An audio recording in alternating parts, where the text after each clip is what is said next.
আজি অসম বিধানসভাৰ মজিয়াত বিধায়ক শিলাদিত্যদেৱে এটা আপত্তিজনক মন্তব্য কৰিছে। তেওঁ কৈছে যে যিসকল টেট টিচাৰ হিন্দু মহিলা বা শিক্ষয়িত্ৰী মুছলমান এলেকাত চাকৰি কৰি আছে, তেওঁলোকে সকলোৱে ট্ৰেন্সফাৰ হৈ আহিব বিচাৰিছে, তাত থাকিব বিচৰা নাই। আৰু তেওঁ ইয়াৰ কাৰণ হিচাপে কৈছে যে মুছলমান এলেকাত হিন্দু শিক্ষয়িত্ৰীসকল নিৰাপদ নহয়, সেইকাৰণে সকলোৱে ট্ৰেন্সফাৰ লৈ আহিব বিচাৰিছে। মই যিহেতু বিধানসভাৰ মজিয়াত নাই, মই বিধানসভাত থাকিলে মই তাতেই ইয়াৰ উত্তৰ দিলোহেঁতেন। গতিকে মই বিধানসভাৰ মজিয়াত যিহেতু নাই, গতিকে মই ইয়াৰ উত্তৰটো দিব বিচাৰিছোঁ। এই কথাটো সম্পূৰ্ণ মিছা আৰু অসত্য। তেওঁ কেৱল হিন্দু মুছলমানৰ মাজত এটা ভুল বুজাবুজি সৃষ্টি কৰাৰ কাৰণে অসৎ উদ্দেশ্যৰে এই কথাটো কৈছে। কাৰণ মই নিজেও যোৱা 15 বছৰ মই বিধায়ক আছিলোঁ। মোৰ ধিং সমষ্টিত বা কাষৰীয়া ৰূপহীয়াত সমষ্টিত বা চৰ চাপৰি এলেকাত উজনি অসমৰ হওক, জালুকবাৰীৰ হওক, শিৱসাগৰ, যোৰহাট, ডিব্ৰুগড়, তিনিচুকীয়াৰ বহু ঠাইৰ বহুকেইগৰাকী মহিলা শিক্ষয়িত্ৰী বা টেট টিচাৰ যিসকল আমাৰ ধিং সমষ্টিত বা চৰ চাপৰি এলেকাত তাত শিক্ষকতা কৰি আছে, মই ব্যক্তিগতভাৱে প্ৰায় অধিকাংশ শিক্ষয়িত্ৰীৰ লগত লগ ধৰি তেওঁলোকৰ খা খবৰ লৈছিলোঁ, কিবা অসুবিধা পাইছে নেকি। তেতিয়া তেওঁলোকে মোক জনাইছিল যে মুছলমান এলেকাত তেওঁলোকে খুব এটা সুন্দৰ পৰিৱেশ পাইছে আৰু ৰাইজৰ পৰা যথেষ্ট সন্মান পায়, কোনো ধৰণৰ অসুবিধা নাই, কোনেও কোনোদিন কোনো বেয়া ইংগিত দিয়া নাই। আনকি চৰ চাপৰিত যিসকল শিক্ষয়িত্ৰী চাকৰি কৰি আছে, তেওঁলোকৰ কিছুমান ধিঙত বা নগাঁৱত বা ওচৰ জুৰিয়াত ইয়াত তেওঁলোকে ঘৰ ভাড়া কৰি আছে। ইয়াৰ পৰা যেতিয়া তেওঁলোকে চৰত যায়, কৈছে আমি যিমান দিন চৰত যাওঁ নাৱৰ ভাড়া কেতিয়াও আমাৰ পৰা নলয়। আৰু চৰ এলেকাৰ কিছুমান যুৱকে তেওঁলোকে মটৰচাইকেল লৈ আহি তেওঁলোকক লিফ্ট দিয়ে, এবাৰ স্কুললৈকে লৈ যায়, আকৌ এবাৰ স্কুলৰ পৰা আনি পেলাই নাৱত উঠাই দিয়ে পিছবেলা। কৈছে পালপাতি তেওঁলোকে বেলেগ বেলেগ বাৰত বেলেগ বেলেগ ল'ৰাক দায়িত্ব দিছে। তেওঁলোকে কৈছে খুব সন্মান সহকাৰে আমাক এনেকৈয়ে তেওঁলোকে এবাৰ বাইকত তেওঁলোকে উঠাই লৈ যায়। কোনোদিন আমাৰ পৰা তেল খৰচ বিচৰা নাই। মই তেল খৰচ দিব বিচাৰিছিলোঁ, কিন্তু তেওঁলোকে তেল খৰচ লোৱা নাই।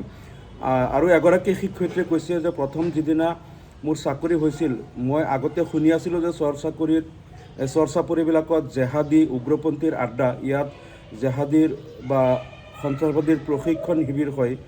কৈছে মোৰ প্ৰথম দিনা মোৰ লগত মোৰ মা দেউতা আহিছিলে। আমি খুব ভয়ত আছিলোঁ আৰু ভাবিছিলোঁ চৰ চাপৰি এলেকাত যেতিয়া মোৰ স্কুলখনত মই জইন কৰিব যাওঁ, তাৰ পৰা জীৱিত ঘূৰি আহিব পাৰোঁনে নাই, খুব আশংকাত আছিলোঁ। আমি খুব ভয় কৰিছিলোঁ। মোৰ পিতৃ মাতৃৰ লগত আহিছিল। কিন্তু যেতিয়া আহি পেলাই স্কুলখন পালোঁ আৰু ওচৰ চুবুৰীয়া লোকসকল আহি সমবেত হ'ল বা ওচৰৰ যিসকল বয়োজ্যেষ্ঠ মহিলা তেওঁলোকেও আহি মোক বাইদেউ মাতিলে, কৈছে সেইদিনা লাগিল যে চৰ চাপৰিত উগ্ৰপন্থী বা সন্ত্ৰাসবাদীৰ ঘাটি নহয়। তাৰপিছত কৈছে মই যিমান দিন ইয়াত চাকৰি কৰি আছোঁ, এই ওচৰ চুবুৰীয়া যিসকল মহিলা আছে, তেখেতসকলে কেতিয়াবা চৰ্বত আনে, পানী আনি খুৱায়, কেতিয়াবা ভাত খাবলৈ মাতে বা বিভিন্ন সময়ত চাহ জলপান খুৱাই ইমান সন্মান কৰে, বাইদেউ বুলি মাতে। কৈছে চৰ চাপৰিৰ মানুহবিলাক বা মিয়া মুছলমান মানুহ ইমান ভাল, আগতে আমি কিন্তু ভুল শুনি আহিছিলোঁ।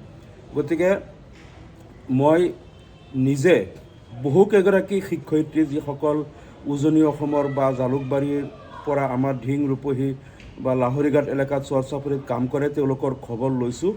কোনেও কোনোদিন কোৱা নাই যে কোনো মুছলমান ল'ৰাই তেওঁলোকক কিবা বেয়া ইংগিত দিয়া বা কোনোদিন কিবা হাৰাশাস্তি কৰা বা মানসিক হাৰাশাস্তি কৰা বা গাঁৱৰ মানুহে কিবা টান কথা কোৱা, কোনো দিন কোনো কমপ্লেইন পোৱা নাই। সকলোৱে ভাল, তেওঁলোকে কৈছে যথেষ্ট ভাল ব্যৱহাৰ, যথেষ্ট সন্মান কৰে মুছলমান এলেকাৰ ৰাইজে।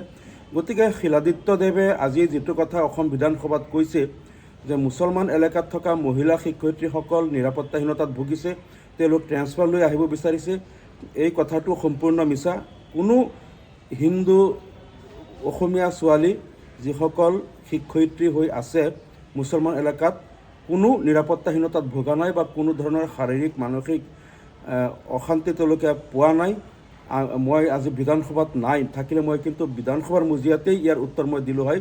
গতিকে মই সমগ্ৰ অসমবাসীক এই কথাটো কৈছোঁ আৰু আমাৰ মুছলমান সমাজকো কৈছোঁ, আপোনালোক আৰু অধিক সতৰ্ক হওক।